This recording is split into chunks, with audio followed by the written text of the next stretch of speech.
Hello बेटा। आज की इस वीडियो में मैं आपको बताने वाला हूँ प्रकाश क्या होता है, प्रकाश के स्रोत क्या होते हैं और प्रकाश के गुण क्या होते हैं। तो बेटा आपसे इतना ही बोलूँगा, इस वीडियो को लास्ट तक आप ज़रूर देखना।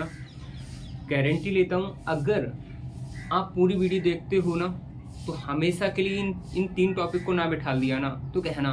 तो स्टार्ट करते हैं। सबसे पहले समझते हैं प्रकाश क्या होता है। तो बेटा प्रकाश आप भी जानते हो, मुझे कुछ भी बताने की जरूरत नहीं, मगर फिर भी बता देता हूँ। क्या प्रकाश से आप क्या करते हो? क्या करते हो? आप करते हो अंधेरे में जाते हो अपनी टॉर्च लेके, क्या करते हो? टॉर्च जलाते हो, प्रकाश उत्पन्न करते हो, किसी वस्तु को देख लेते हो। मतलब क्या आप अपनी परिभाषा में लिखेंगे। अगर आपकी क्वेश्चन पेपर में आ जाए कि प्रकाश क्या होता है, मतलब लाइट क्या होती है, तो आप सीधे बोलेंगे प्रकाश वह है, प्रकाश वह है जिसकी सहायता से अंधेरे में पड़ी किसी भी वस्तु को हम क्या कर सकते हैं? देख सकते हैं। इतनी परिभाषा अगर लिख दी आपने तो समझ लो आपका काम हो गया। ठीक है बेटा। अच्छा, इससे ज़्यादा मैं बताने वाला भी नहीं हूँ। अब हम समझते हैं प्रकाश के स्रोत क्या होते हैं। तो सिंपल समझ लीजिए बेटा, प्रकाश के स्रोत एक टाइप से, स्रोत का मतलब समझते हो? यहाँ मैं बता रहा हूँ आपको प्रकाश के स्रोत। एक तो मैं बोलूँगा यहाँ स्रोत क्या है? वो चीज जो प्रकाश उत्पन्न करती है, वो वस्तु या वो चीज जो प्रकाश उत्पन्न करती है, तो प्रकाश के स्रोत कहलाएंगे वो। ठीक है बेटा। कैसे समझो? अगर मैं ये कहूँ कहूँ क्या, मेरी ये मोमबत्ती है, क्या है बेटा? मोमबत्ती है, जल रही है, प्रकाश उत्पन्न करेगी, तो मोमबत्ती हो गया। आपका विद्युत बल्ब हो गया, जो हमारी लाइट से जलता है ना, मतलब इलेक्ट्रिक करंट जो आती है उससे जलता है, वो हो गया। ऐसे ही आप सूर्य ले लो। तो ये सभी क्या है? प्रकाश के स्रोत। सिंपल समझ लीजिए, वह कुछ भी जो कि प्रकाश को क्या करता है? उत्पन्न करता है। प्रकाश को उत्पन्न करता है, क्या कहलाता है? प्रकाश के स्रोत कहलाते हैं। ठीक है ना बेटा। अच्छा, ये दो प्रकार के होते हैं। कितने प्रकार के होते हैं बेटा? दो प्रकार के होते हैं। एक होते हैं दीप्त,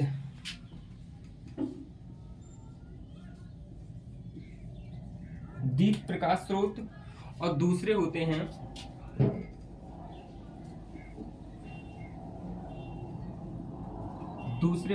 अदीप्त प्रकाश स्रोत। तो दीप्त कौन से होंगे बेटा? तो दीप्त में जो स्वयं प्रकाश उत्पन्न करते हैं, उन्हें दीप्त प्रकाश स्रोत कहते हैं। जैसे कि बेटा हमारी मोमबत्ती ले लो, सूर्य ले लो। ठीक है बेटा, मोमबत्ती ले लो, ठीक है, सूर्य ले लो। तो मैंने आपको जनरल बता दिया। आप कुछ भी जो आपको लगे वो खुद ही प्रकाश क्या कर रहा है? उत्पन्न कर रहा है, तो आप क्या बोल दोगे? दीप प्रकाश स्रोत। अच्छा, अदीप्त प्रकाश स्रोत कौन से हैं? तो अदीप्त प्रकाश स्रोत वो है बेटा जो प्रकाश तो दूसरे से आ रहा है बट चमक खुद रहे हैं। जैसे सबसे अच्छा एग्जाम्पल हमारा चंद्रमा खुद के प्रकाश से नहीं चमकता है, वो सूर्य के प्रकाश से चमकता है। ठीक है बेटा। तो अदीप्त प्रकाश स्रोत में आ गया आपका क्या? चंद्रमा। ठीक है बेटा, तो आपको समझ आ गया ना ये? ठीक है। अब हम समझते हैं प्रकाश के गुण, और मैं इंपॉर्टेंट गुण बताऊंगा। जैसे कि बेटा आपके क्वेश्चन पेपर में आ जाते हैं, 4 ऑप्शन आ जाते हैं। 4 ऑप्शन में से बोल देगा कि बताओ प्रकाश किस प्रकृति का होता है, प्रकाश की जो तरंगे होती हैं वो किस प्रकृति की होती हैं।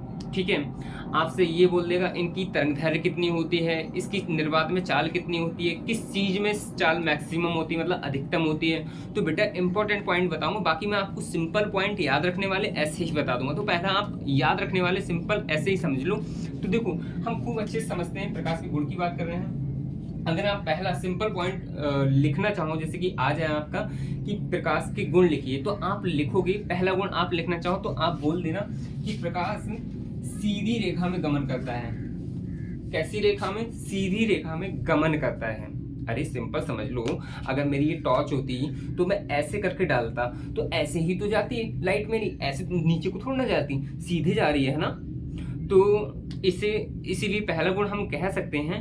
आप पहला, मैं यहाँ लिख रहा हूँ सीधी रेखा में चलता है प्रकाश, तो इसका मतलब ये नहीं पहला ही आप यही लिखें, आप कुछ दूसरा लिख दीजिए पहला, कोई दिक्कत नहीं है। ठीक है, पीछे आगे पीछे हो जाएगा। अच्छा, पहला हो गया।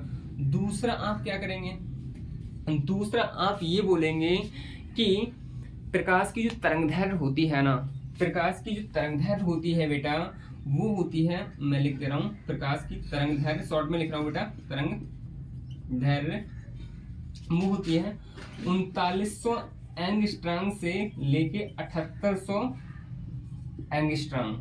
ठीक है बेटा, एक एंगस्ट्रॉम बराबर होता है 10⁻⁻10 मीटर, याद रखना, पूछ लिया जाता है। ठीक है बेटा, अच्छा तरंगदैर्घ्य याद हुआ, तरंगदैर्घ्य याद हुआ। अच्छा अगला पॉइंट क्या है बेटा, इसकी निर्वात में जो चाल होती है ना, निर्वात समझते हो, अभी मेरे यहाँ आसपास में वायु है, अगर ये वायु भी ना होती यहाँ तो उस स्पेस को हम निर्वात बोल देते हैं। क्या बोल देते हैं बेटा, निर्वात। कैसे, समझो, पृथ्वी और सूर्य के बीच में, पृथ्वी और सूर्य के बीच में, सूर्य पृथ्वी के चारों कुछ ही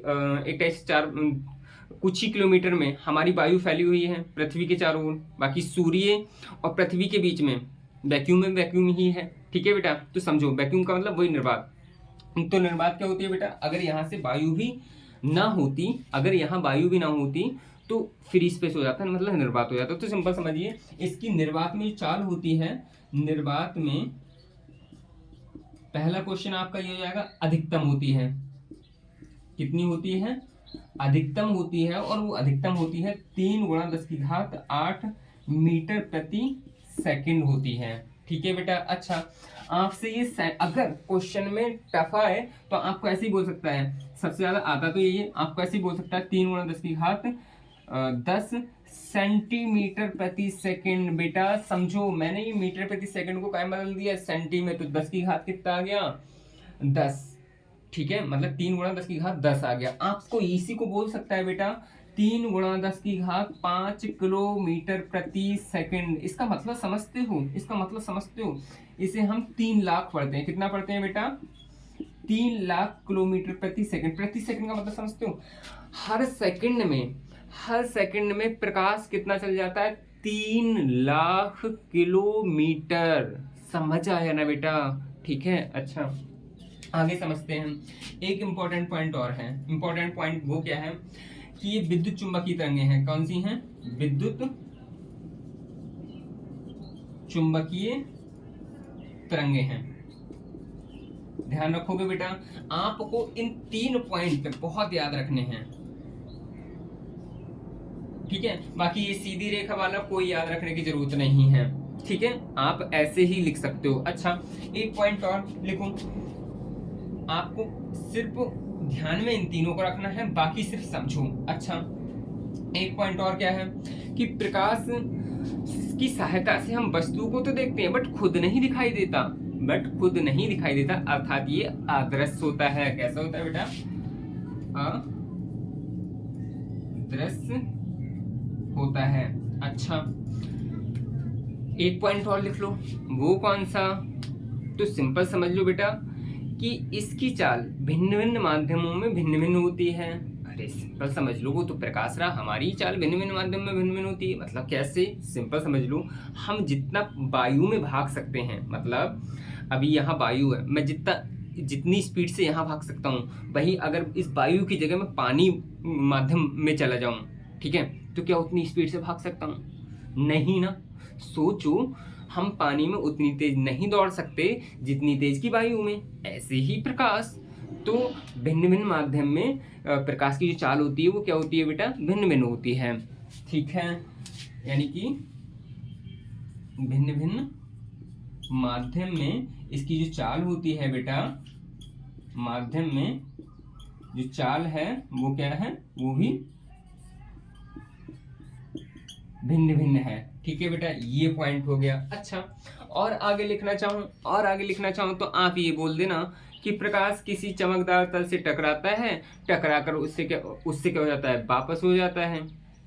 जानते ही ये तो है ना, लिखना चाहो तो लिख देना, बट बेटा मैं ये कहूँगा आपसे इन तीनों पॉइंट्स को बहुत अच्छे से याद रख लेना। क्योंकि आपके ऑप्शन में पूछे जा सकते हैं कि बताओ, 4 ऑप्शन दे देगा कि बताओ कि प्रकाश की चाल इनमें से किस में सबसे ज़्यादा होती है, आपसे बोल देगा कांच में आपसे बोल देगा, पानी में आपसे बोल देगा, निर्वात में आपसे बोल देगा, इनमें से कोई नहीं। तो सिंपल सबसे अधिक किस में होती है? निर्वात में, मतलब वैक्यूम में। ठीक है बेटा। अच्छा, इसी टाइप से आपका तरंग दैर्घ्य पूछ सकता है। अच्छा, कुछ बुक्स में ये होता है 4000 एंगस्ट्रॉम से लेके 7800 एंगस्ट्रॉम, और ये दृश्य प्रकाश की होती है। किसकी होती है बेटा? मैं यहाँ लिख दे रहा हूँ, आपसे पूछेगा कभी तो पूछेगा, दृश्य प्रकाश की तरंग दैर्घ्य, दृश्य प्रकाश की तरंग दैर्घ्य कितनी होती है? तो आप बोल दोगे 3900 से 7800 एंगस्ट्रॉम, या फिर अगर ऑप्शन में दिया हो 4000 से 8000 एंगस्ट्रॉम, तो आपको दोनों में से दिया एक ही ऑप्शन होगा, वो लगा देना है। तो बेटा कैसा लगा ये वीडियो? Thank you.